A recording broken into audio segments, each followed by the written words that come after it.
Today, we're focusing on the economy because Éric Girard, the finance minister, has announced that the deficit has fallen. He's talking about the good news. The actual deficit for 2025-26 is $7.2 billion, which is a little more than half what was projected in March 2025.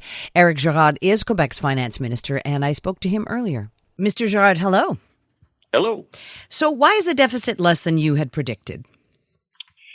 So it needs to be contextualized. When we did the budget in March 25, the new president had just been sworn in January and threatened Canada and Quebec with tariff on all goods and services. So the economy was really weak and there was a lot of uncertainty. And so at that time, we were really conservative in our assumption with respect to revenues and expense.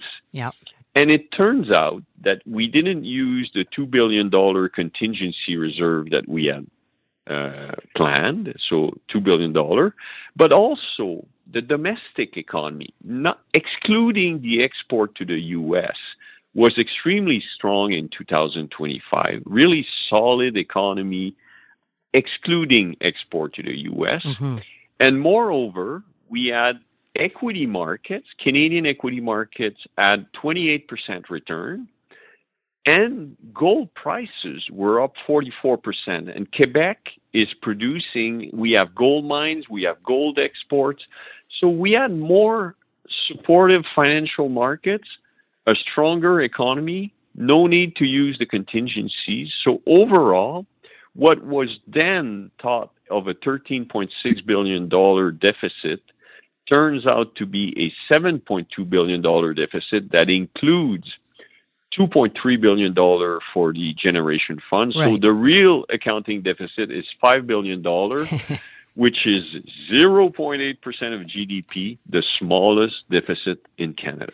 Okay, so, I mean, obviously good news, but, you are going to go down in history as the finance minister who predicted the biggest debt in Quebec history when you said $13.5 billion. Do you regret making that estimate?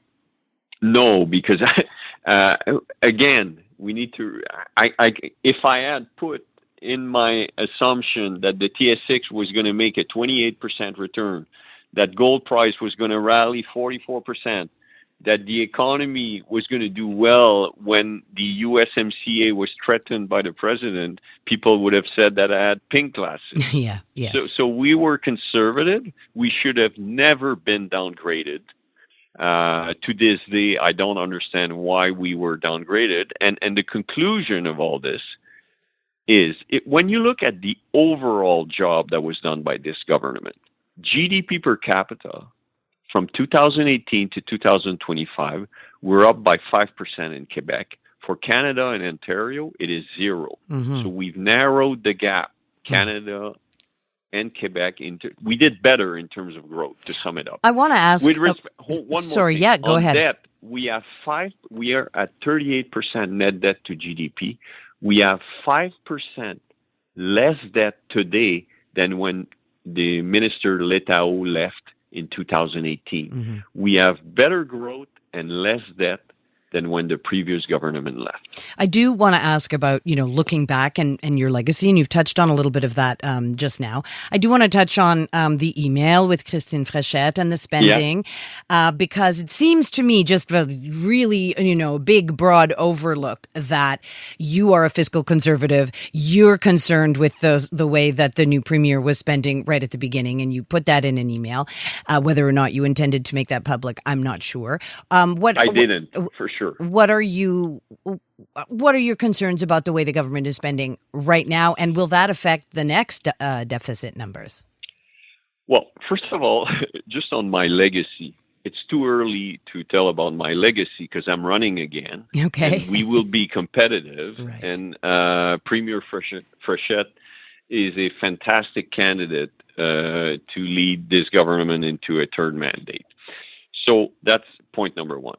With respect to the email that is generating a lot of talk, and I'm surprised that we're still talking about. I was just doing my job. Right. I am the fiduciary responsible for public finance in Quebec, It is my job in the process of making decision as to how we're going to help Quebecers in the face of rising energy and food prices. It is my job to provide suggestion, to quantify what is being looked at, to compare it to the sum that we have allocated in the budget for these announcements. It is a back and forth process. Yes, but one would think that would have been usually private and not public. You are 100% correct on this. I've written 500 emails like this to Premier Legault, 1,000 like this to the CEO of National Bank of Canada when I was the treasurer of National Bank of Canada.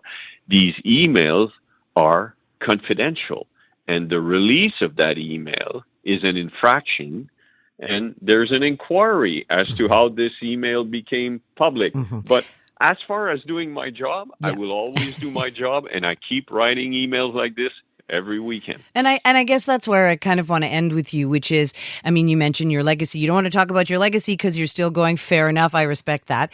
But I'm wondering, in these times, and you did predict much worse things than happened. You were being very conservative. The deficit is going down. But, government spending, certainly under Christine Fréchette, does seem to be going up with sort of measures designed to help consumers. We know consumers are worried about the price of many, many things. So I guess I would say, how confident are you going forward that all of the things you've talked about to help decrease the deficit are going to continue, that our financial state is still going to be good in Quebec? Well, I think we need to look at the last 2 years.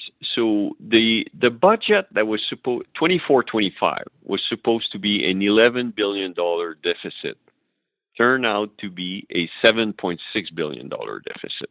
The budget 25-26, that was supposed to be a $13.6 billion deficit, turns out to be a $7.2 billion deficit. We have a plan to return to balanced budget by 29-30 that is supported by 2 laws, explicit measures for revenues and expense. We have the most credible balanced budget plan in Canada. Financial markets are appreciating what we're doing. So I think the result that we published yesterday are giving credibility to our capacity to achieve balanced budget by 29-30.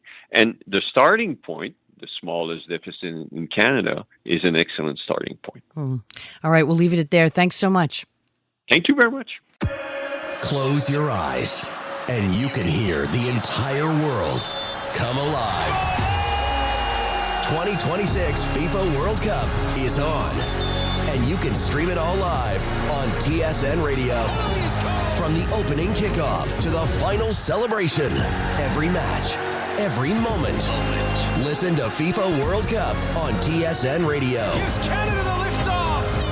Available on iHeartRadio.